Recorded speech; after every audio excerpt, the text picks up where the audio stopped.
અંકલેશ્વર નગરપાલિકા સભાખંડ ખાતે board meeting યોજાઈ હતી, જેમાં આગામી બજેટ સંદર્ભે વાર્ષિક ભાવો અને ખર્ચ મંજૂર કરવા કુલ 74 કામો રજૂ કરવામાં આવ્યા હતા. આ તમામ એજન્ડા સર્વાનુમતે મંજૂર કરવામાં આવ્યા હતા.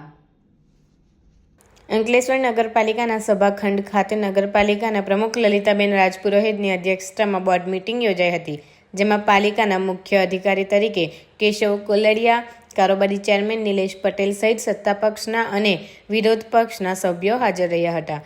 બોર્ડ મીટિંગની શરૂઆત પૂર્વ વડાપ્રધાન મનમોહનસિંહ તેમજ મહાકુંભમાં ભાગદોડમાં મૃત્યુ પામેલા શ્રદ્ધાળુઓના માનમાં મૌન પાળવામાં આવ્યું હતું. કુલ 74 જેટલા કામો પ્રમુખ લલિતાબેન રાજપુરોહિત દ્વારા બોર્ડમાં રજૂ કર્યા હતા, જેમાં રજૂ કરેલ તમામ કામો સર્વાનુમતે મંજૂર કરવામાં આવ્યા હતા.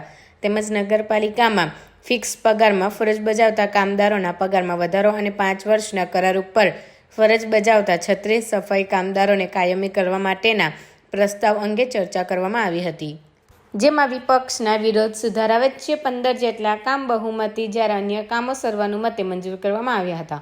આ અંગે વિપક્ષના સભ્ય જહાંગીર પઠાણે આક્ષેપ કરતા જણાવ્યું હતું કે બેઠકમાં એક પણ પ્રજાલક્ષી કામો નથી, માત્ર હિસાબ અને ખર્ચના કામો સાથે વાર્ષિક ભાવોના કામો હતા.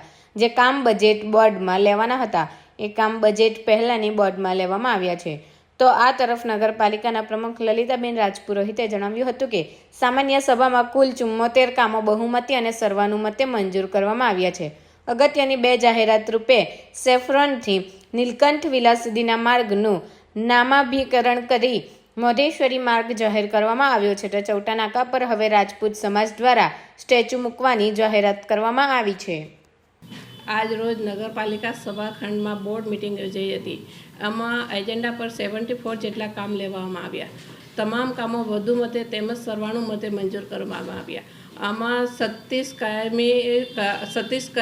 મજૂરોને કાયમી કરવાનું ઠરાવવામાં આવ્યું છે. આમાં